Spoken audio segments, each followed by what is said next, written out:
Bonjour à toutes et à tous. Bienvenue à ce 23e webinaire du projet AfroCov en collaboration avec le projet AriaCov. Aujourd'hui, le titre de notre webinaire, c'est Une seule santé, un concept clé pour mieux comprendre l'émergence du Covid-19. Donc, pour rappel, c'est l'initiative Une seule santé qui est un mouvement qui est créé dans les années 2000 et qui vise à mettre en lien la santé humaine, celle des animaux et de l'environnement, afin de mieux comprendre et de prendre en considération tous les facteurs d'émergence des maladies. Donc, l'objectif de ce webinaire, c'est de mieux comprendre l'émergence du Covid-19 au travers de cette approche, des travaux de recherche qui sont actuellement réalisés dans ce domaine, mais aussi en revoyant des virus plus connus comme celui du VIH et celui d'Ebola. Donc, pour aborder ce vaste sujet, nous avons le plaisir d'accueillir deux chercheurs virologues de l'unité recherche translationnelle sur le VIH et les maladies infectieuses à l'IRD. Il s'agit du docteur Aïdjo Ayouba, ici présent, qui va nous présenter les apports des technologies de screening haut débit dans le contexte One Health. Et puis le docteur Alpha Kabine Keita, qui présentera les zoonoses et l'approche Une seule santé à travers les exemples du VIH, et du SARS-CoV-2. Pour rappel, le projet AfroCov, c'est un projet qui vise l'appui des hôpitaux à la riposte face à la Covid-19 en Afrique de l'Ouest et du Centre, qui a un appui financier de l'AFD et qui est sous l'égide de la SAPI, de l'INSERM Reacting, PAXI, Alima et l'Université de Bordeaux. Caroline, je te laisse présenter rapidement pour le projet AriaCov, s'il te plaît. Bonjour à tous. Alors, le projet AriaCov, c'est aussi un projet qui est financé par l'AFD dans le cadre de l'initiative Santé en commun Covid-19.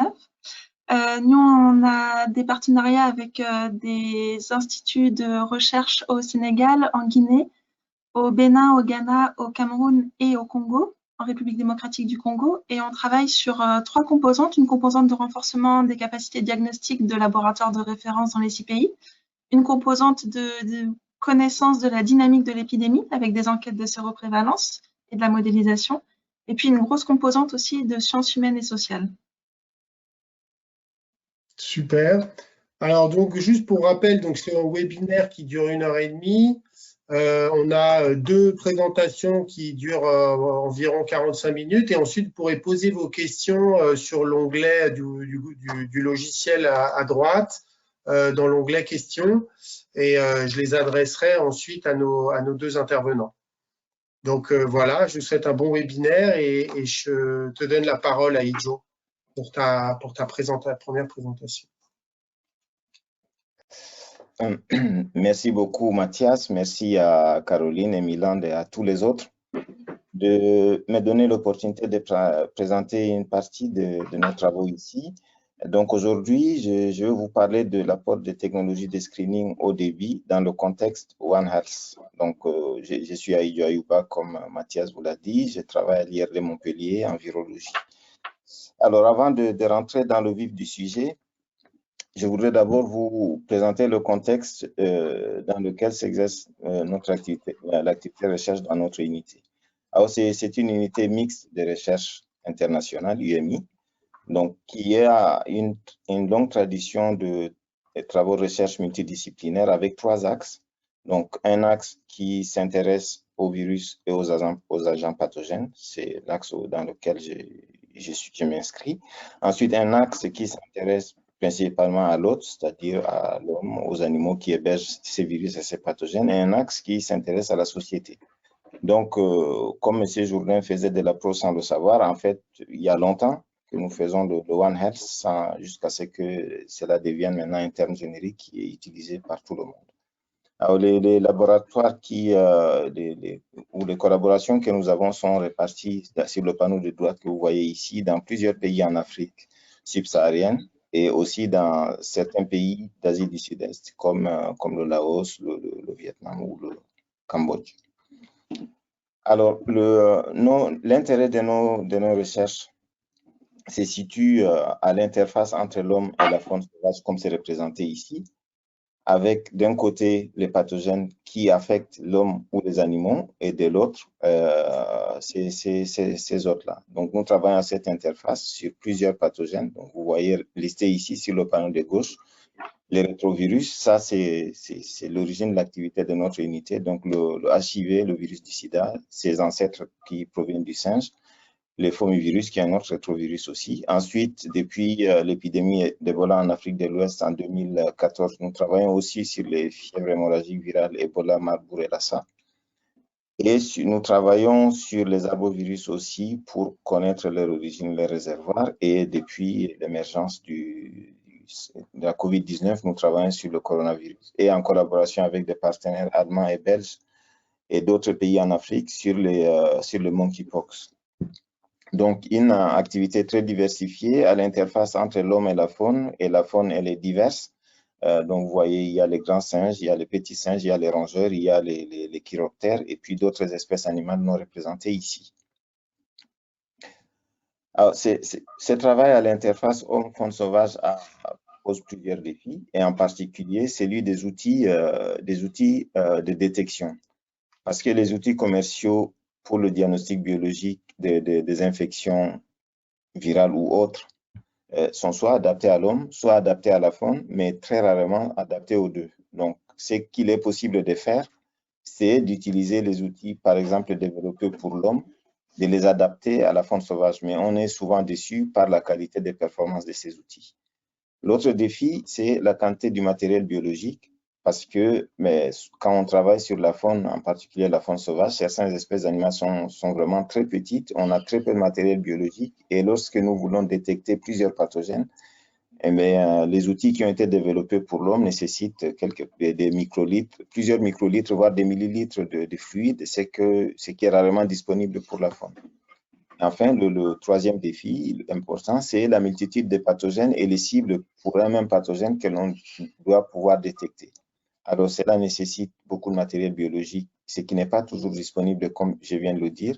Cela nécessite un temps de paillage important pour les détecter tous et par induction, donc ça fait un coût important. Et puis, pour être dans le tempo moderne, cela induit aussi beaucoup de déchets et qu'il faudrait maintenant limiter. Donc, beaucoup de défis à relever. Alors, pour vous montrer comment est-ce que nous avons essayé de contourner certains de ces problèmes, je voudrais prendre deux exemples. J'en ai mentionné trois ici qui ont suivi le même pipeline, mais je voudrais insister sur deux, la problématique du VIH-SIV et puis la problématique plus actuelle du coronavirus. Nous avons développé la même approche pour Ebola aussi, mais je ne reviendrai pas là-dessus. Mais bien entendu, s'il y a des questions, j'y répondrai volontiers. Donc, le premier exemple, c'est le VIH qui est représenté ici avec ses protéines de surface et puis en filigrane, la structure interne avec la capside. Je passe rapidement. Et donc, la problématique principale, c'est celle-ci. Pour faire court, donc, le VIH, le virus qui cause le sida, maintenant c'est démontré, c'est un virus qui provient de primates non humains africains, des singes africains. En Afrique, à ce jour, il y a 70 espèces de singes qui ont été identifiées. Parmi lesquels, sur ces 70, il y a 47 où on a pu mettre en évidence la présence d'un SIV, SIV pour Simian Immunodeficiency Virus. Et sur ces 47 évidences, il y a 3 espèces qui ont réussi à transmettre leur SIV à l'homme qui sont représentées sur la diapositive, là en haut à droite, avec le chimpanzé commun qui a transmis il y a plusieurs centaines d'années son SIV à l'homme pour donner les différents groupes de VIH1. Les deux groupes de VIH, groupe M et groupe N.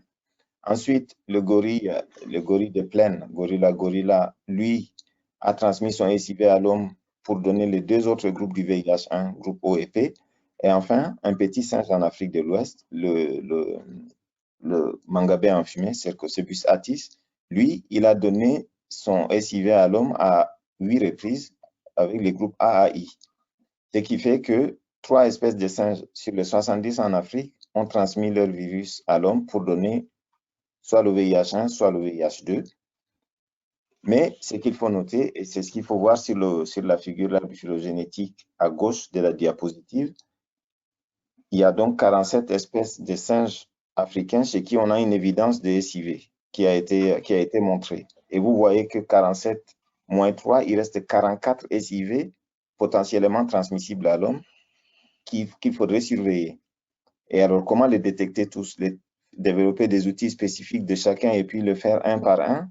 Et comment identifier de nouvelles transmissions interespèces de ces autres SIV à l'homme, c'est-à-dire une sorte de veille microbiologique, virologique. Et c'est ce défi-là que nous avons voulu réaliser. Si on avait voulu le relever, si nous avions voulu faire les tests communs qu'on appelle ELISA, c'est-à-dire c'est des plaques de 96, si on désigne des outils, par exemple des peptides spécifiques de chacun des 47 SIV, il aurait fallu faire 47 plaques ELISA. Et vous voyez qu'un technicien très expérimenté peut faire 2 ou 3 plaques ELISA par jour pour travailler correctement. Donc, 47 plaques ELISA, vous voyez que ça demande beaucoup de temps, beaucoup d'argent et ça génère beaucoup de plastique. Donc, ce n'est vraiment pas supportable. À la place de quoi, nous avons utilisé ces plateformes-là qui sont représentées ici, Luminex. Ici, à Montpellier, nous en avons 3. Donc, il y a le Bioplex, le tout premier qu'on a acquis en 2008, et puis un autre plus récent qu'on a acquis en 2017, et au milieu, le MacPix, qui est une version plus légère et plus robuste, qui est plus appropriée aux pays du Sud, et c'est cela, j'en parlerai un peu plus tard, que le soutien de l'AFD a permis à acquérir, à équiper différents laboratoires en Afrique.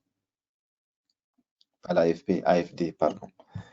Et donc, nous avons sélectionné cet outil qu'on appelle XMAP. Le X, c'est pour Multiple Analyte Profiling, qu'on a utilisé donc pour répondre aux questions de débit qui nous étaient posées.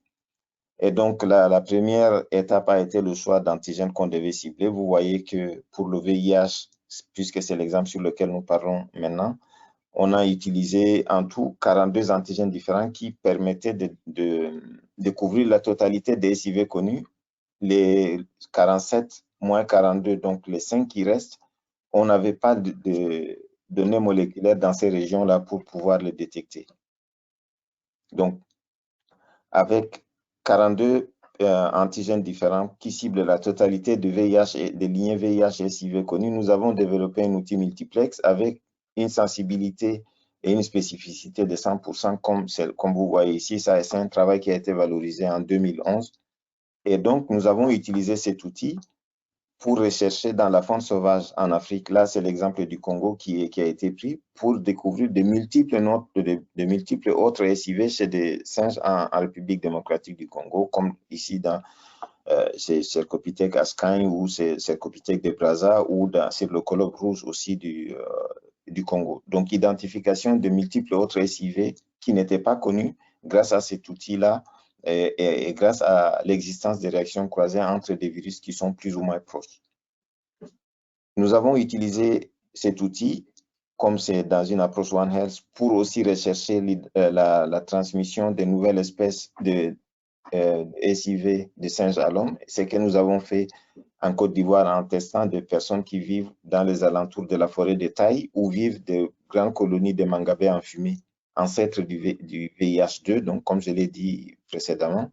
Et vous voyez qu'en faisant cela, nous avons identifié un nouveau VIH2 chez un enfant de 7 ans vivant dans la proximité de la forêt de Taï, correspondant à une nouvelle transmission interespèce d'un SIV de mangabé enfumé à l'homme. Donc, cette identification, c'est un travail qui a été valorisé en 2013, nous a confirmé que, en fait, le virus, le SIV, continuait à passer du singe à l'homme et donc qu'il était toujours important de continuer à maintenir cette veille microbiologique, surtout dans des endroits où l'homme et la faune sauvage étaient en proximité.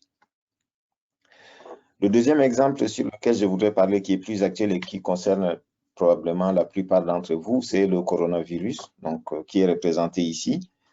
Alors, la problématique posée par le coronavirus est plus ou moins similaire à celle du VIH, avec la différence notable que ces virus sont ubiquitaires puisqu'on les retrouve dans pratiquement toutes les espèces, chez tous les mammifères, chez les oiseaux et bien entendu chez l'homme. Alors, il existe une très grande diversité de coronavirus. Vous voyez qu'il y a 4 familles représentées ici sur cet arbre phylogénétique ou sur cette image-là en haut de la diapositive. donc les alpha, les bêta, les gamma, les delta.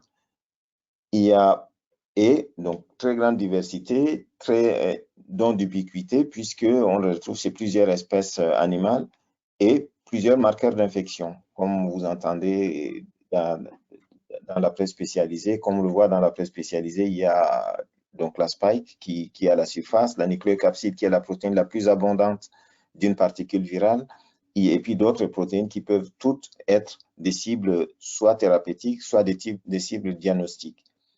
Alors, ubiquitaire, grande diversité, plusieurs marqueurs d'infection avec des cinétiques différentes. Ça, c'est tout désigné, là encore, pour une approche multiplexe pour le screening. La problématique posée par ces coronavirus, elle est multiple. Donc, les trois principales que j'ai représentées ici. Un, quel est le niveau de circulation du virus, par exemple du SARS-CoV-2, chez des patients asymptomatiques ou paucisymptomatiques? Parce que spontanément, on ne va pas leur faire des tests de PCR, sauf si c'est des cas contacts. On ne va pas leur faire des tests sérologiques parce qu'ils n'ont pas été déclarés malades. Et quel est le niveau de circulation de ce virus dans les pays à ressources limitées? Quelle protection est-ce que d'abord une protection est induite par l'infection SARS-CoV-2 chez des personnes guéries? Quel est le niveau d'immunité individuelle? Quelle est la durée de cette immunité? Quelle est l'immunité de groupe? Et enfin, comment différencier l'immunité acquise de l'immunité induite par la vaccination? Et enfin, qu'en est-il des autres coronavirus? Est-ce que on peut être infecté en même temps par le coronavirus, par la COVID-19 et puis par des coronavirus saisonniers? Et quel est l'impact de cela? Et enfin, quel est l'impact des réactions croisées, par exemple en Afrique, où les rhumes saisonniers causés par le coronavirus sont assez fréquents? Et quel est l'impact? Est-ce que c'est ça qui pourrait expliquer la moindre gravité finalement observée dans certains pays d'Afrique et d'Asie? Donc, c'est pour répondre à ces questions-là, nous avons développé là aussi un outil multiplex parce que faire antigène par antigène avec les tests commerciaux ELISA ou les tests rapides ne permettent pas de répondre à la plupart de ces questions. Donc, toujours dans notre labo à Montpellier, on a développé un outil basé sur deux antigènes du coronavirus, la spike, la protéine de surface qui est la première en contact avec l'autre et qui induit les premières réponses immunitaires, et la nucléocapside qui est la protéine la plus abondante, comme je l'ai dit, d'un point de vue stéchiométrique, puisqu'il y a un ratio de 1 à 200 entre un spike et la nucléocapside, donc pour augmenter la sensibilité. En collaboration, notre unité est une équipe mixte, comme j'ai dit, avec des cliniciens, des virologues, des anthropologues. Donc, avec la collaboration de la partie médicale de l'unité qui travaille dans le CHU, nous avons pu mettre au point notre test, valider et donc validé en laboratoire avec des performances absolument remarquables. En tous les cas, chez des patients qui étaient à plus de 14 jours après l'apparition des symptômes, avec, vous voyez ici, pour la spike, l'antigène spike de sensibilité à 100% et pour la nucléocapside aussi une précision voisine de 100% à 99,9%. Donc, cet outil, ça a été validé comme représenté ici sur cette publication. Et maintenant, l'outil de screening multiplex sérologique, cet outil développé, que nous avons appelé PanCov-S, S pour sérologie, nous l'appliquons à la problématique One Health. Dans quel cas de figure? Pour répondre en particulier à ces 4 questions ici. Quelle est la dynamique de l'épidémie à COVID-19 en Afrique? Ça, c'est via le renforcement des capacités apportées par Ariakov avec le soutien de l'AFD. Nous avons renforcé les capacités de 6 laboratoires en Afrique pour pouvoir, par exemple, répondre à cette question sur la dynamique de l'épidémie ou au projet Covepigi en Guinée. C'est un financement ANRS, là aussi pour faire des enquêtes répétées sur le terrain. La deuxième problématique que cet outil multiplex peut permettre de répondre, c'est quels sont les rôles joués par les coronavirus saisonniers sur l'épidémie à COVID-19 en Afrique. Un exemple, c'est un projet qui a obtenu le soutien le support de l'IRD, projet Immunité croisée en Côte d'Ivoire, pour tester avec un panel élargi des personnes exposées malades et exposer non malades pour vis-à-vis des coronavirus, mais aussi vis-à-vis des coronavirus saisonniers et voir s'il y a une différence. La troisième application de cette approche multiplexe dans la problématique One Health, c'est quel est l'impact d'autres infections sur la COVID-19. Par exemple, quel est l'impact de la COVID-19 chez des personnes VIH+. Donc là, c'est un projet, le projet NAMSAL d'Éric Delaporte, c'est un essai thérapeutique utilisant le dolutegravir au Cameroun. Donc, sur cette cohorte-là, on étudie la fréquence de COVID-19 ou bien la tuberculose. Ça, c'est un projet TB-SPID de Marilyn Bonnet de l'unité aussi. Enfin, la quatrième application, c'est quelle est la séroprévalence des coronavirus dans la faune. Donc ça, c'est pile dans la problématique One Health aussi. Et là aussi, il y a deux projets qui serviront d'application, qui serviront de PANCOV-S pour répondre à une partie des questions posées. C'est le projet ZOCOV avec le Cambodge de Martine ou le projet BATSCOV au Cameroun, en Guinée, en RDC de Martine et de Alpha aussi.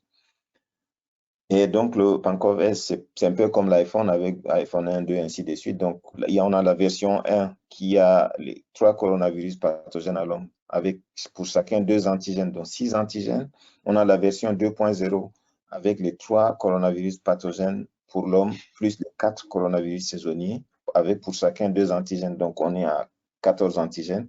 Et enfin, on a la version 3 avec les 7 coronavirus humains, les 3 pathogènes, les 4 non pathogènes, plus 4 coronavirus de chauve-souris, donc 22 antigènes. Et ça, il n'y a que ces approches multiplexes qui permettent d'utiliser des outils pareils. Il faut totalement oublier l'ELISA, qui est juste inabordable d'un point de vue de coût et de temps aussi.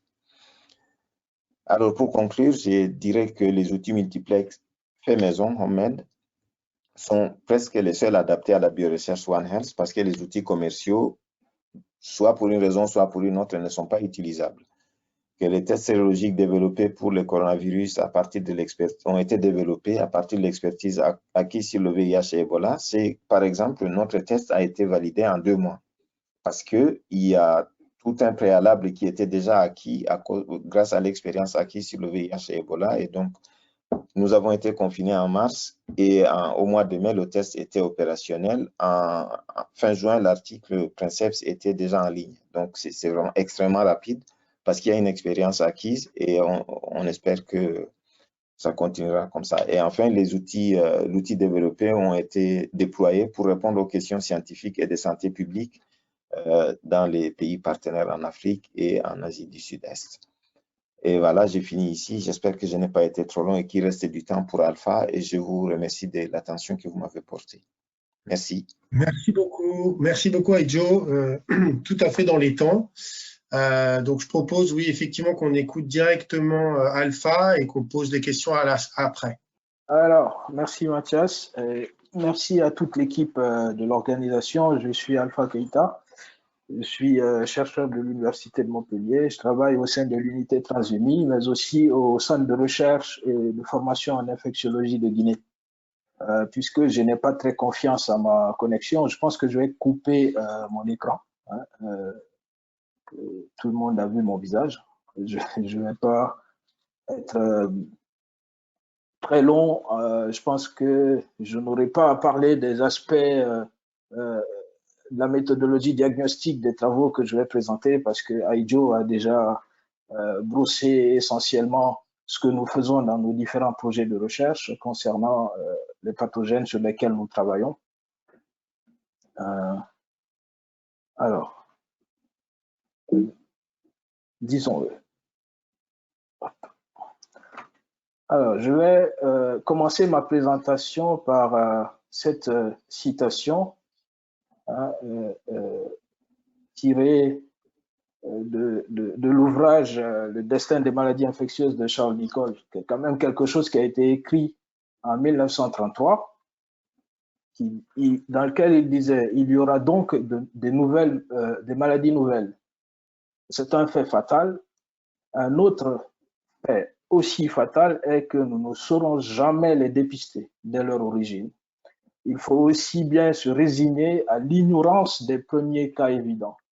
Ils seront méconnus, confondus avec des maladies déjà existantes. Pour qu'on la reconnaisse plus vite, il faudrait que l'infection nouvelle soit d'importation exotique et douée d'un pouvoir marqué de contagiosité, tel autrefois la syphilis à son débarquement en Europe. Alors, disons-le que nous vivons dans une période caractérisée par une augmentation sans précédent de l'émergence de nouvelles menaces. En disant cela, ça me rappelle cette citation, c'est pour ça que je l'ai marqué. Les menaces sanitaires impliquent l'homme, les animaux et l'environnement.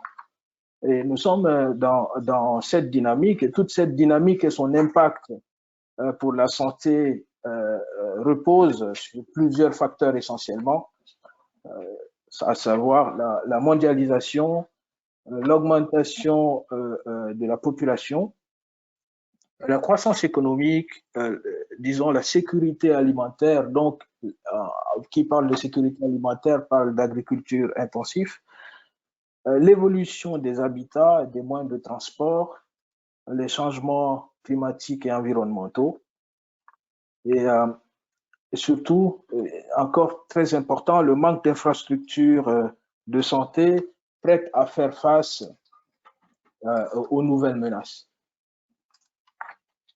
Donc, à ce jour, nous avons 60% des pathogènes qui sont d'origine zoonotique et plus de 70% des maladies émergentes humaines sont d'origine zoonotique. Et on remarque une nette augmentation des épisodes d'épidémies de pathologies d'origine zoonotique au cours de ces dernières années. Donc, l'approche One Health fait appel donc à une collaboration multidisciplinaire qui place les maladies infectieuses dans un écosystème impliquant l'homme, l'animal et l'environnement. Et tout ça dans le but de faire l'évaluation des risques pour proposer et développer des mesures de contrôle et de réponse aux épidémies.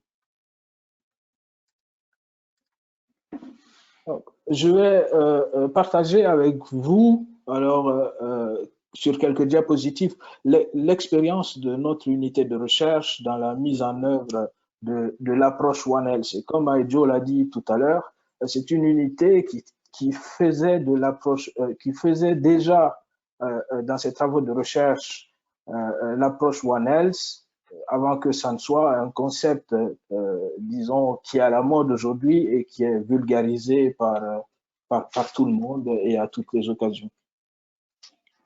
Donc, alors, l'approche, l'étude des pathologies par l'approche One Health soulève plusieurs défis. Donc, parmi ces défis, il y a le défi des échantillons dont il parlait dans sa présentation, donc un échantillonnage qui doit rester quand même éthique, inoffensif et ou non invasif pour les animaux qui sont ciblés par les études et qui permettent d'obtenir plusieurs types de prélèvements, entre autres des selles, des urines, du sang, de la viande de brousse dans certains cas. Et les méthodes de collecte dans leur approche éthique doivent faire en sorte, par exemple, que pour la viande de brousse, que les prélèvements n'augmentent pas la demande.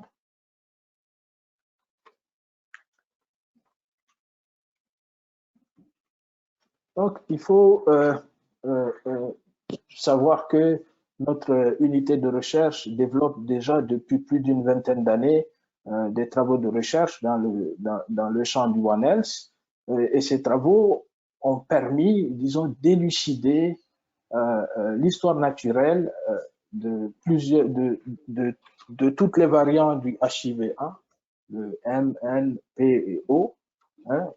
Et ces travaux qui ont nécessité beaucoup d'efforts de collecte ont permis de détecter sur des prélèvements non invasifs des virus qui ont permis de construire une histoire naturelle cohérente pour le VIH1 à partir de primates non humains, les chimpanzés et des gorilles. Donc, vous voyez, disons, la représentation sur cet arbre phylogénétique de ces différents variants du HIV1 et sur la gauche, les zones dans lesquelles les variants ont été détectés.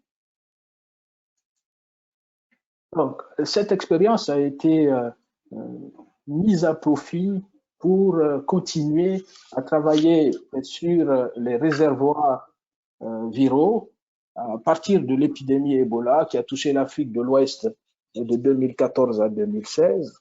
Le but étant de mettre en évidence le rôle des primates non humains dans l'histoire naturelle de cette maladie et le rôle également des chauves-souris dans l'histoire naturelle de la maladie. Voilà. Donc, c'est un projet qui a été financé par Reacting INSERM et qui a permis d'étudier dans un premier temps le virus Ebola à l'interface homme-faune sauvage en Guinée, au Cameroun et en République démocratique du Congo. Donc, à travers ce projet de recherche, nous avons pu mettre en évidence, disons, la présence d'anticorps chez les chauves-souris frugivores et insectivores, sur plus de 4000 chauves-souris testées, et disons, montrer sur la base des tests de sérologie que les primates non humains ne peuvent pas être des réservoirs du virus Ebola, et cependant, ils ont la qualité d'être soit des hôtes intermédiaires ou amplificateurs. Une très faible présence d'anticorps, sinon que, si on peut se permettre de le dire, vraiment très faible présence d'anticorps chez les primates non humains a été mise en évidence par ces différentes études qui ont été publiées. Et à la suite de ce projet, toujours dans le cadre de l'étude des réservoirs viraux, il s'est suivi le projet EBO-SURSI qui, cette fois-ci, porte sur 10 pays prioritaires. C'est un projet de renforcement de capacité et de surveillance de la maladie à virus Ebola et de d'autres zoonoses. Disons, c'est un projet en plus du caractère recherche et qui a permis de renforcer les capacités des laboratoires partenaires, de former des techniciens, d'organiser des formations et de vulgariser le concept One Health au niveau des équipes partenaires, qui permet aujourd'hui à ces équipes de pouvoir intervenir pour contenir d'autres épidémies telles que, disons, la pandémie à coronavirus.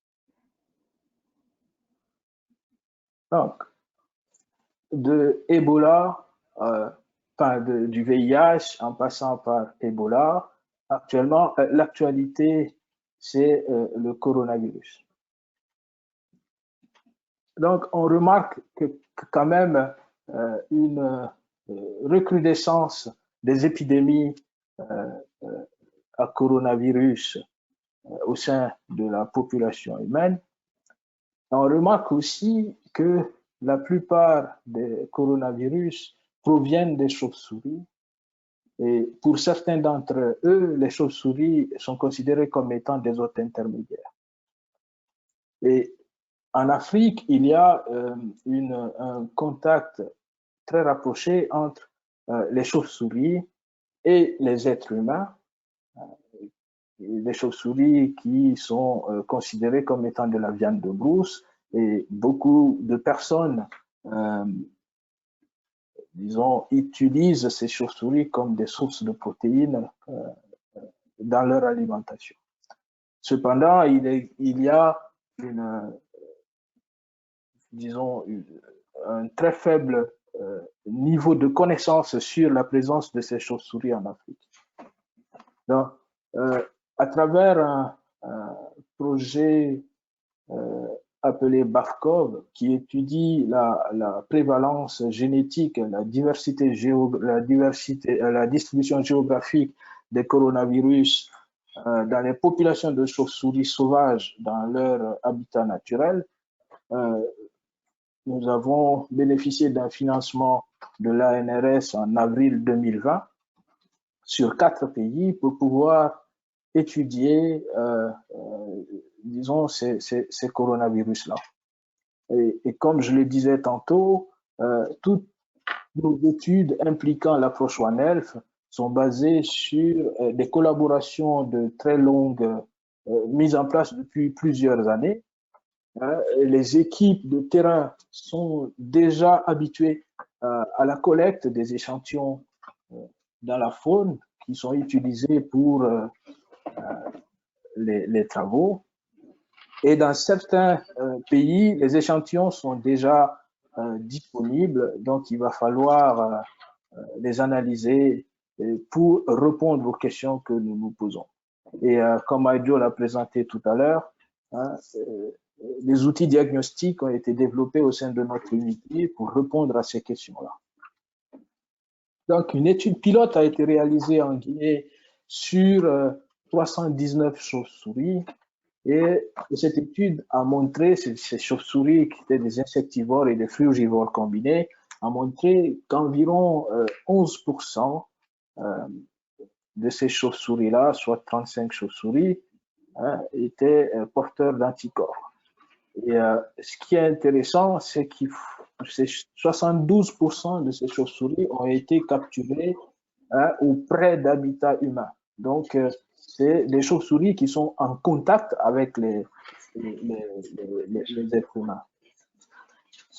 Donc, il faut se dire que malgré ces réussites et les collaborations qui durent dans le temps, il existe quand même plusieurs difficultés qui pourraient constituer un frein à la création d'alliances dans le cadre de l'approche One Health. Et ces alliances sont indispensables pour aujourd'hui une approche moderne de l'étude des maladies infectieuses. Entre autres, on peut citer l'absence de cadre politique, forte permettant la collaboration intersectorielle. Il faut aussi souligner que les financements restent majoritairement spécifiques à chaque secteur. Je pense que c'est quelque chose qu'il faut, d'une certaine façon, revoir fortement. Et l'approche One Health peut être considérée comme une boîte à outils moderne pour proposer des solutions aux problèmes de santé. C'est une approche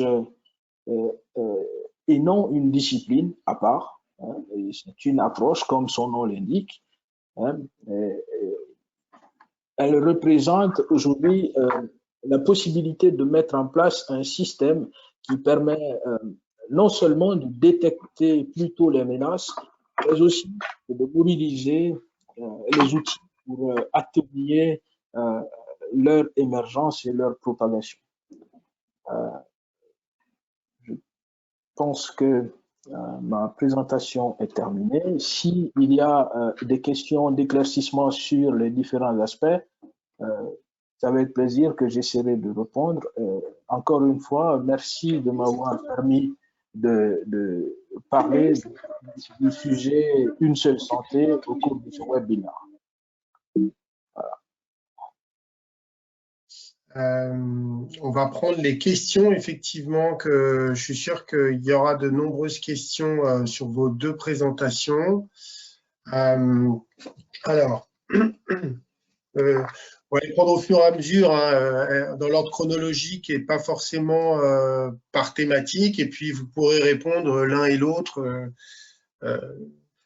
Voilà. Alors, donc déjà, on vous remercie pour vos deux présentations très intéressantes. On reproche souvent le caractère trop théorique à l'approche One Health. Effectivement, quelle définition très pratique donnerais-tu à ce concept sans se limiter à la prévention du passage du pathogène de l'animal à l'homme? Alors, c'est vrai que ça a été un peu abordé, dit, tu as répondu déjà dans ta conclusion, mais peut-être revenir un peu. Effectivement, moi aussi, j'avais cette question. Côté pratique, ensuite, j'ajouterais dans cette question, par exemple, on sait, pour la rage, on sait comment, voilà, chez les chiens, pour la grippe aviaire aussi, en Europe, on fait de l'abattage assez intensif. Comment vois-tu, toi, voilà, dans l'approche One Health, les côtés pratiques du concept? Comment voyez-vous chacun? Bon, de façon très pratique, je pense que je l'ai abordé dans ma présentation. Le One Health implique la santé humaine, la santé animale et l'environnement. Il faut, à mon avis, que l'approche soit considérée de façon globale et que chaque discipline ne se mette pas de son côté pour pouvoir développer quelque chose qui réponde à ses propres questions. Il faut qu'on voie ça de façon plus large et que au-delà de l'approche et que cela soit considéré comme une façon systématique d'aborder les problèmes de santé. À mon avis, de façon beaucoup plus pratique, parce qu'aujourd'hui, il est quasiment impossible de dissocier ces différents facteurs pour pouvoir répondre à aux différentes questions qui se posent à la santé publique. Je sais pas, peut-être que Aïdjo a une façon beaucoup plus simple d'expliquer cela. Non, ça me semble très clair. Hein. Je pense que l'approche One Health, c'est effectivement une approche. Il faudrait, dès le départ, c'est-à-dire dès l'instant où on monte un projet, que le côté One Health soit là, pour ne pas réduire une discipline au rôle de, je sais pas, de l'agriculteur des autres, c'est-à-dire quelqu'un qui se lève tôt, qui se couche tard et qui gagne très mal sa vie, au détriment d'autres qui récupèrent les données pour faire une synthèse. Il faudrait que l'approche One Health qui assemble à la fois des personnes qui travaillent sur la santé humaine, sur la santé animale, sur l'environnement, sur l'écologie et sur les autres aspects soient ensemble dès le départ. Il ne faut pas que les virologues fassent leur travail des virologues, que les cliniciens fassent leur travail des cliniciens, mais à part, que les chercheurs en sciences sociales fassent leur travail à part et qu'il y ait un grand Manitou quelque part qui récupère toutes les données et les synthétise selon son approche. Non, c'est vraiment dès le départ qu'il faut penser la chose globalement. C'est sûr que ça prend plus de temps parce que ce sont des disciplines un peu différentes qui marchent à des vitesses différentes, mais c'est beaucoup plus rewarding, beaucoup plus, je ne sais pas comment dire ça, de le faire d'entrée que de le faire après pour montrer que chacun est important dès le départ, quoi. Et nous, en tous les cas, dans l'unité, on essaie de fonctionner comme ça et c'est vraiment très bénéfique si on peut le faire dès le départ, quoi. Ça prend plus de temps, mais voilà, c'est comme ça. C'est vraiment une approche, c'est une démarche, quoi. Presque un état d'esprit. Oui, alors peut-être quand même juste, puisque vous avez tous les deux pas mal décrit le VIH, vous nous avez expliqué que vous aviez retrouvé finalement un certain nombre de virus simiens chez le chimpanzé et les autres singes. En pratique, qu'est-ce que ça veut dire derrière? Qu'est-ce que ça implique? Est-ce que du coup, il y a une surveillance aussi de ce virus, il y a une surveillance de sa propagation chez les primates? Est-ce que on essaie de tester aussi chez l'homme ce genre ces nouveaux virus découverts? Voilà. Qu'est-ce que ça implique en termes de prévention? Je peux commencer à répondre. En fait, c'est une stratégie qui voudrait bien faire démentir Charles Nicholl, que Alpha a cité, qui a prédit il y a presque un siècle qu'il y aurait des maladies nouvelles, et il y en aura. Mais c'est d'anticiper d'aller, si plus de 70% des maladies infectieuses humaines sont d'origine zoonotique, on s'est dit que si on anticipe et qu'on va chercher les virus dans la faune, avec les outils modernes de modélisation, de tests in vitro, on peut savoir si ces virus peuvent éventuellement être transmissibles à l'homme, compatibles à l'organisme humain et s'adapter. Anticiper cela. Si on fait cette recherche en amont, ça peut nous prémunir. Par exemple, pour les autres SIV, en dehors de ceux qui sont passés du singe à l'homme, pour les autres SIV qui infectent d'autres espèces de singes, il y a un certain nombre qui ont été caractérisés moléculairement de façon complète.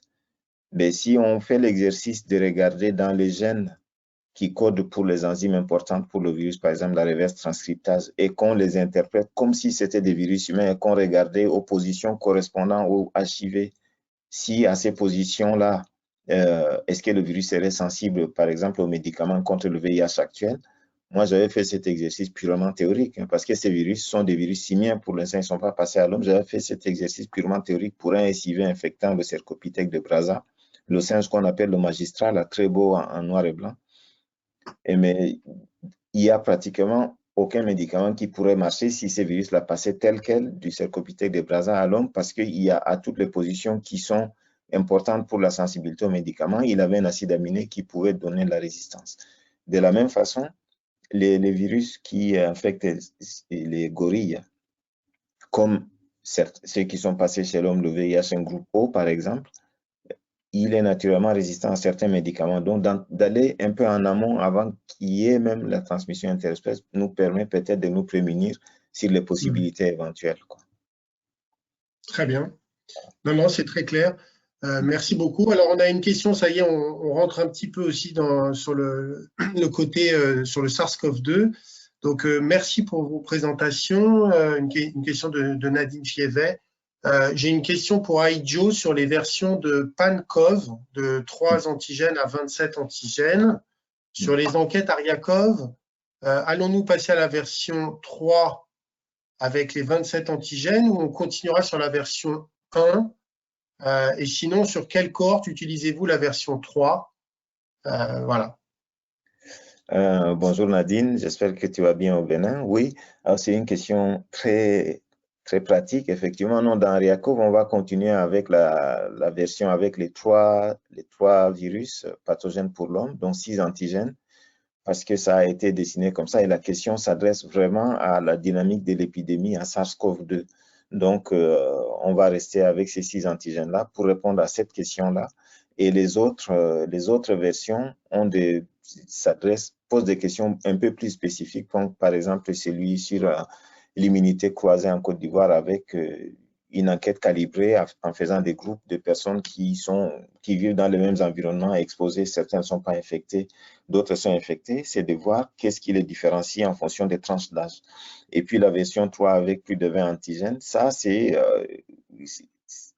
une problématique beaucoup plus dans des endroits en milieu rural où les gens vivent à proximité des animaux, où il y a un comportement, comme Alpha l'a décrit là, en Guinée par exemple, sur son étude pilote, où il y a, je sais, 70 ou 80% d'échantillons provenaient à côté des habitations, eh bien, c'est de voir s'il y a des virus, s'il y a eu des spillovers, des virus de chauves-souris qui sont passés à l'homme, mais qui n'ont pas donné des maladies ou des choses détectables, quoi.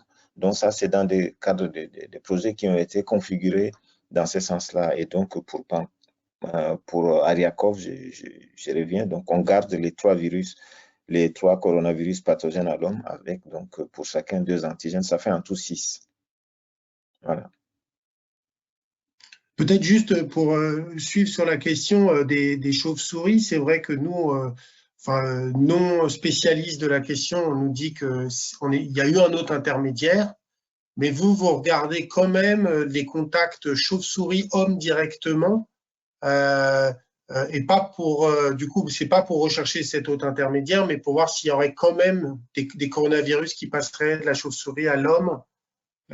Donc, c'est pas dans le cadre du SARS-CoV-2, là. Ça serait pour d'autres coronavirus. Oui, c'est ça. C'est plus prospectif. C'est pas dans le cadre du SARS-CoV-2. Donc là, il y a plusieurs volets. Il y a le volet biomédical, mais il y a aussi le volet anthropo avec un étudiant en thèse Alice Desclos, qui est aussi membre de l'unité, qui travaille sur les aspects anthropologiques du contact homme-faune sauvage. Il a fait son master là-dessus, il continue en thèse là-dessus en Guinée. D'accord. On a une question, surveillance des nouveaux variants. Donc, vous n'avez pas trop abordé le sujet, mais voilà, ça sera peut-être l'occasion d'un nouveau séminaire, un webinaire là-dessus. Donc, ceux qui sont en Afrique sur le SARS-CoV-2, faut-il une approche One Health aussi? On a vu au Danemark des passages du virus de l'homme au vison, puis de nouveau du vison à l'homme. Oui. Donc, voilà. Et puis là, il y a une dimension aussi très pratique parce qu'il y a eu beaucoup de visons qui ont été tués en Europe. 27 millions. Ouais. Donc voilà, est-ce que là-dessus, vous avez quelque chose à nous dire sur la surveillance des nouveaux variants en général? Alors, il faut peut-être… Alpha, je te laisse répondre, non? Oh, ben vas-y, je suivrai. Il faut peut-être répondre, il faut peut-être faire la différence entre les variants, la diversité, parce qu'il y a une diversité d'origine. Par exemple, les coronavirus sont divers, on a des alpha, des bêta, des gamma, des delta. Il y a des diversités d'origine en fonction des espèces de chauves-souris. On n'a pas exactement le même coronavirus, pas forcément en tous les cas. Et puis, la diversité due à l'évolution d'un virus dans un seul hôte, pas dans un seul, dans une communauté d'hôtes. Par exemple, le SARS-CoV-2, c'est l'homme. Il évolue, ça c'est naturel, comme en tout cas beaucoup de ceux qui sont là savent que les virus évoluent, mutent et que ils sont sélectionnés. Ceux qui apportent les mutations les plus avantageuses sont conservés jusqu'à un certain point.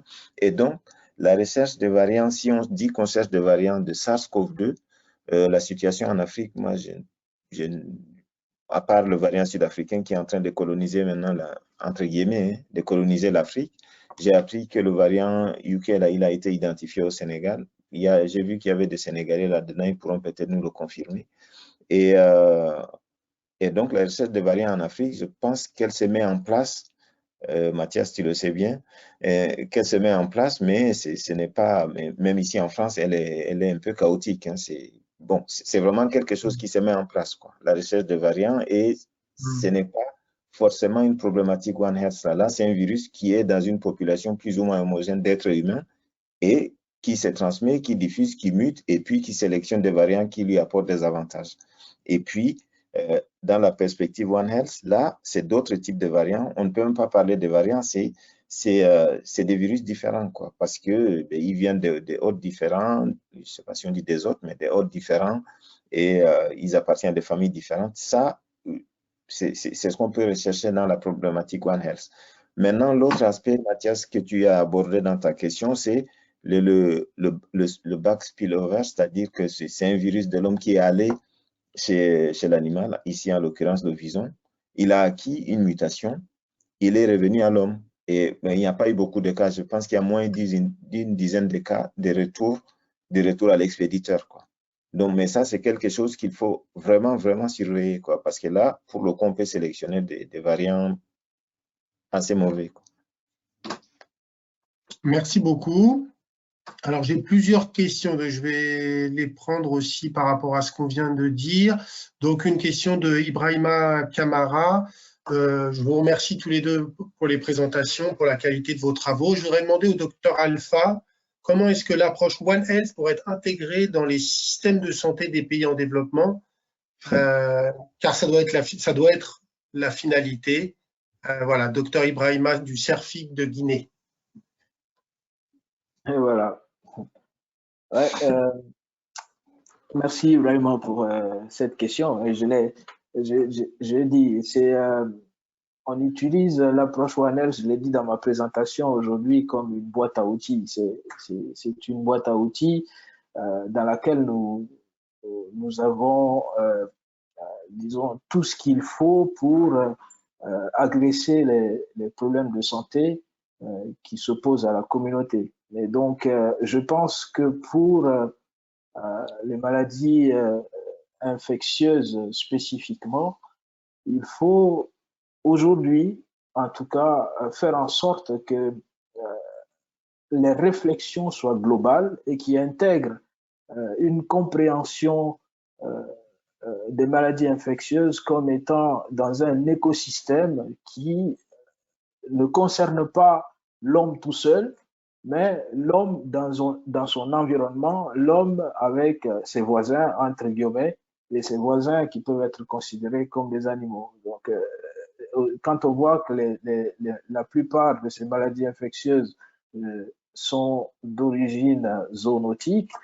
et que les maladies infectieuses émergentes, aujourd'hui, on a plus de 70% d'entre elles qui sont d'origine zoonotique, il faut nécessairement mettre en place des politiques qui intègrent la compréhension globale de ces maladies-là et au niveau des ministères de la Santé ou des ministères de l'enseignement supérieur des différents pays, pour que les gens soient convaincus, il faut produire des données et montrer l'importance d'une intégration de ces différents secteurs pour la compréhension des maladies. Mais je pense que tout repose sur la production de données, tout repose sur la recherche, tout ce qu'on peut dire. Aujourd'hui, si on n'a pas de preuves, je pense qu'on ne peut convaincre personne. Ouais. Après, c'est vrai, nous, en France, par exemple, on fait de la surveillance de la grippe aviaire et régulièrement, il y a des batteries de canards ou de volailles qui sont tuées. Et aujourd'hui, c'est un peu ça l'approche One Health aussi, c'est-à-dire que finalement, on fait de la surveillance sur certaines pathologies qu'on connaît, mais justement, ça se termine par finalement comment dire, on prend pas vraiment le problème à sa racine, c'est-à-dire justement la multiplication, les élevages en batterie, et on finit par tuer tous les animaux au lieu de les protéger. Donc c'est vrai qu'il y a un concept très profond en fait de changement de paradigme presque sur notre rapport au. C'est un peu dans l'introduction que tu as faite sur la globalisation et l'urbanisation et la manière de voilà parce qu'on sent bien que même si on commence à savoir d'où ça vient, on ne prend pas le problème non plus à sa racine. Ce que je dirais, moi, c'est qu'il faut sortir de la politique du coupable désigné, en fait. Donc, on suspecte une espèce animale comme étant porteuse d'un pathogène qui est dangereux pour l'homme. Allez hop, on abat tout le monde et puis le problème est résolu. Ça ne résout pas le problème. Il faut, d'une certaine façon, anticiper. Aedjo l'a dit et redit plusieurs fois dans sa présentation. Aujourd'hui, on a la capacité de mettre en place des outils, ces outils qui nous permettent de faire de la surveillance pour anticiper la propagation de pathogènes au sein des populations. Et donc, une fois que nous avons la possibilité de savoir que telle ou telle espèce animale est porteuse de tel ou tel pathogène, c'est beaucoup plus facile de mettre en place des mesures de prévention qui empêchent le passage de l'animal à l'homme et vice-versa. Et à ce moment, ça nous évite d'abattre des milliers d'animaux qui peut-être, si on respectait quelques mesures, n'aurait pas besoin d'être tué pour empêcher, pour sauver l'être humain, quoi. Oui, oui. Alors j'ai eu plusieurs questions du docteur Maïga au Mali, des questions assez pratiques, hein. Alors elle dit qu'au Mali, vers 18 h, nous pouvons assister à la sortie massive des chauves-souris vers la place de l'Indépendance et ceux qui se dirigent vers le fleuve. Est-ce que la population qui vit vers là a une raison d'avoir peur?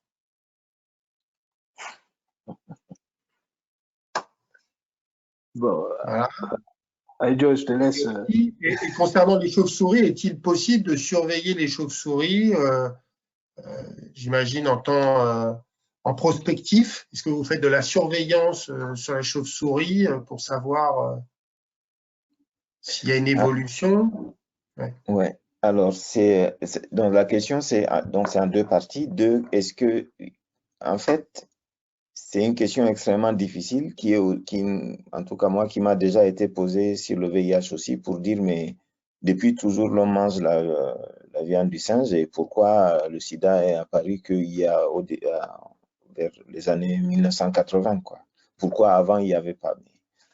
C'est comme les incendies des forêts, il y a des étincelles, mais c'est pas toutes les étincelles qui déclenchent un incendie, mais là, c'est pareil. Alors, est-ce qu'il faut avoir peur des chauves-souris? Non. Il faut juste éviter certains comportements à risque, quoi.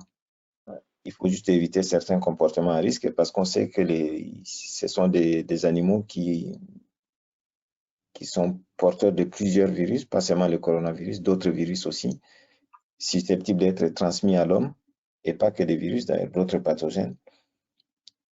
Et donc, qu'il faut juste prendre un certain nombre de précautions parce que les facteurs qui font qu'un virus passe de l'animal à l'homme, il y a la prévalence du virus chez l'autre, mais il y a plein d'autres facteurs. Nous connaissons certains. On sait que l'exposition répétée, la densité de la population, la fréquence de contacts, ça augmente le risque, mais ça ne suffit pas parce qu'il y a beaucoup de cas de figure où tous ces critères-là sont remplis et où on n'a pas de transmission. Donc, il reste encore des questions non résolues. Et pour le comportement vis-à-vis des chauves-souris, qui est peut-être l'espèce de mammifère la plus répandue au monde après les rongeurs, il faut juste qu'on vive en intelligence. Et c'est que le docteur Maïga rapporte au Mali, on peut le voir partout en Afrique. À Yaoundé, j'ai vu ça. Au Congo, j'ai vu ça aussi. C'est au crépuscule, les chauves-souris s'en vont pour aller chercher à manger et au petit matin, elles reviennent faire leur nid en pleine ville, quoi. Donc, il faut juste que chacun vive en intelligence et puis peut-être ne pas les provoquer, entre guillemets, quoi. Voilà. Ensuite, l'autre question, c'était quoi?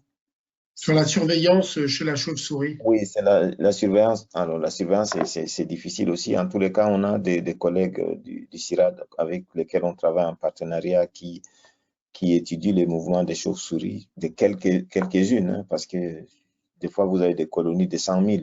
Évidemment, c'est extrêmement difficile à suivre. Donc, ils utilisent quelques chauves-souris badgées pour voir leurs mouvements dans une région. Donc, on voit qu'elles font des voyages de près de 500 km pour aller faire, on ne sait pas quoi, chercher à manger peut-être. Et puis, nous, dans le cadre d'un projet là, dont Alpha a parlé, Bossursi, on fait des suivis longitudinaux des chauves-souris sur une aire définie.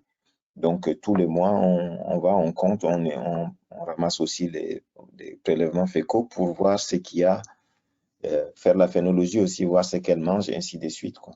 Mais c'est une surveillance relativement sommaire par rapport à ce qu'il faudrait faire vraiment pour aller au fond des choses, quoi. Mais c'est un travail extrêmement dantesque, quoi. En plus, on ne peut pas rééchantillonner la même chauve-souris plusieurs fois parce qu'elles sont tellement nombreuses, la probabilité de tomber sur une, la même que la dernière fois, est extrêmement faible.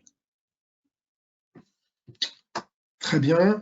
Il y a quelques questions qui sont revenues sur le SIV, donc je reviens sur ces questions-là. Donc, par rapport à la nouvelle transmission SIV, est-ce que les parents de l'enfant dans l'étude ivoirienne étaient aussi atteints?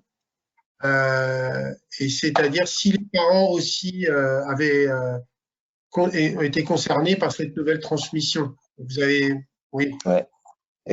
Excellente question. Ça, c'est certainement la question d'un expert, hein, parce que C'est le docteur Aminata Maïga du Mali.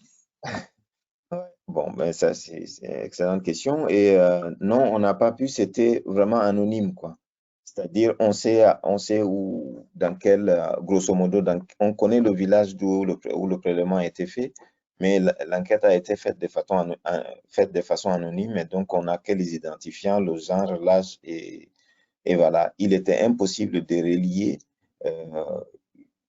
un prélèvement, de retourner au patient, quoi. Tout ce qu'on sait, c'est que c'est un enfant de 7 ans, et le docteur Maga a tout à fait raison que VIH confirmé, VIH2 confirmé, c'est un enfant de 7 ans, ça pose des questions de comment est-ce qu'il a eu ce virus, parce que le VIH2 se transmet très mal de la mère à l'enfant, quoi. C'est tant mieux, mais il se transmet très mal, c'est de l'ordre de 1%, maximum 2%, contrairement au VIH1, que si on ne fait rien, c'est un tiers d'enfants qui sont nés de mères VIH positifs qui sont infectés. Donc, on s'est posé cette question-là et malheureusement, nous ne pouvons pas répondre parce qu'il y avait des VIH positifs dans le panel, mais il y avait personne qui était infecté par ces variants-là.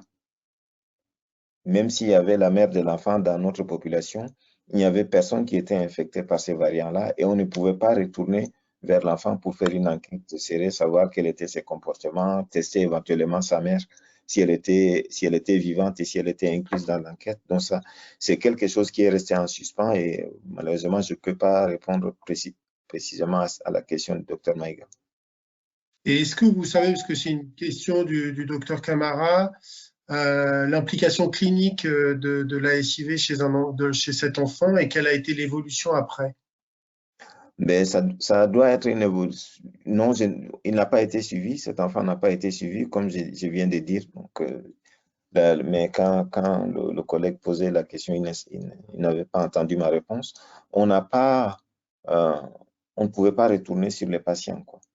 Malheureusement, c'était vraiment une enquête épidémiologique pour déterminer la prévalence du VIH, pour éventuellement, parmi les VIH positifs, voir quelle était la diversité virale. Mais en fait, on ne pensait pas qu'on allait trouver un nouveau variant, quoi. On pensait qu'on allait juste trouver les deux groupes du VIH2, VIH2A ou B, et des co-infections, mais pas trouver un VIH2 en plus qui n'était pas connu et qui correspond à une nouvelle transmission interespèce, quoi.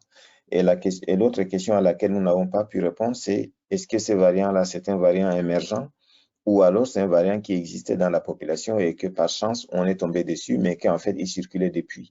Ça non plus, on ne sait pas. Donc, c'est une enquête qui était prévue, s'est répétée l'année en 2019 et puis ensuite, ça ne s'est pas passé. Il y a eu l'année dernière, mais le problème qui nous réunit aujourd'hui, le SARS-CoV-2, qui a totalement tout modifié, quoi.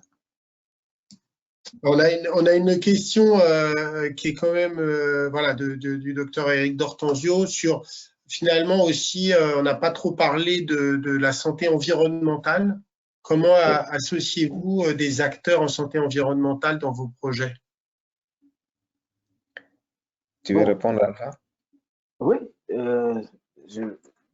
disons que je vais répondre de façon assez pratique. C'est ce que nous faisons tout le temps depuis que, par exemple, nous mettons nos projets en œuvre en Guinée. Pour l'étude du virus Ebola, par exemple, à l'interface homme-faune sauvage, nos équipes sont constituées de l'ensemble des composantes de l'approche. Nous travaillons avec des vétérinaires, des gens qui travaillent au ministère de l'Environnement et qui font partie de l'équipe des éco-gardes. En gros, c'est un système qui est en place en Guinée déjà où l'ensemble des composantes, c'est-à-dire des gens, des vétérinaires et des agents du ministère de l'Environnement forment un réseau d'épidémiosurveillance. Et ce réseau d'épidémiosurveillance a été utilisé par notre équipe pour mettre en place, par exemple, les équipes du projet Réservoir, Ebo-sur-Scie, Barkov, ainsi de suite.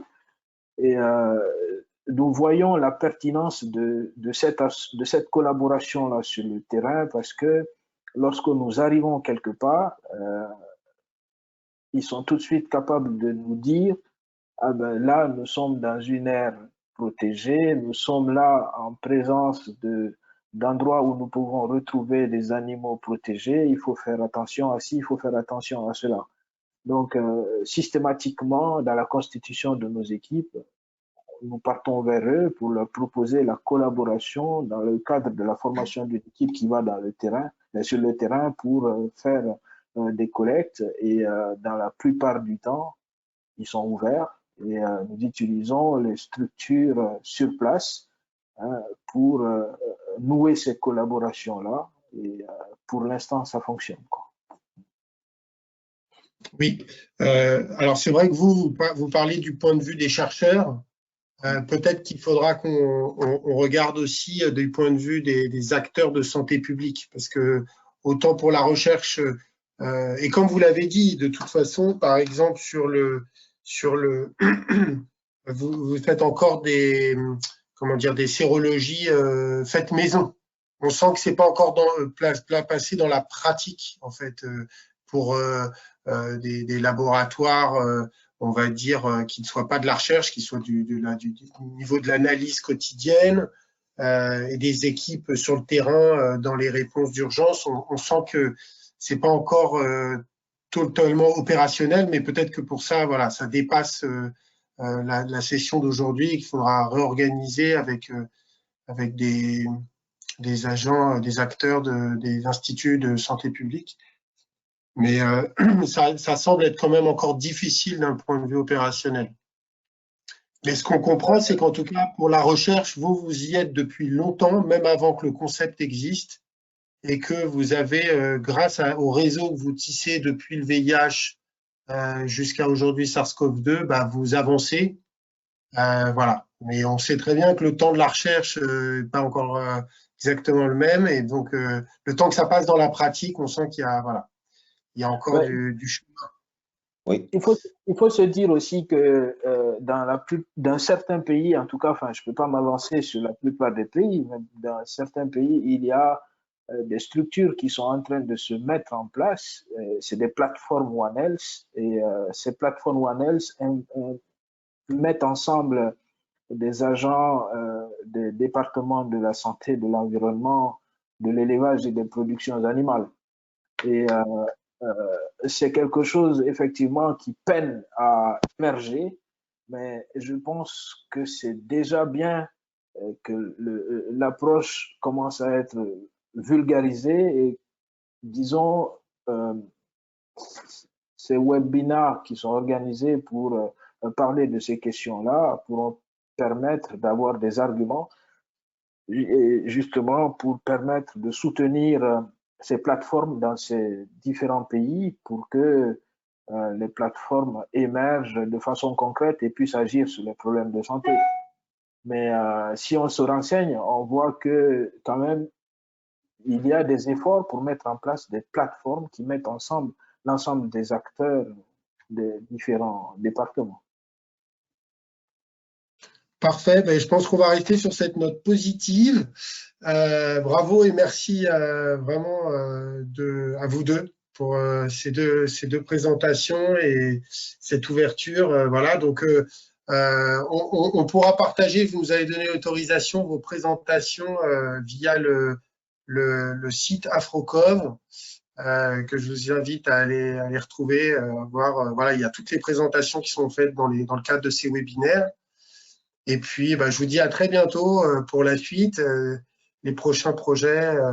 Voilà. Merci et Merci. Bonne fin de journée à tous. Merci. Au revoir. Merci, au revoir.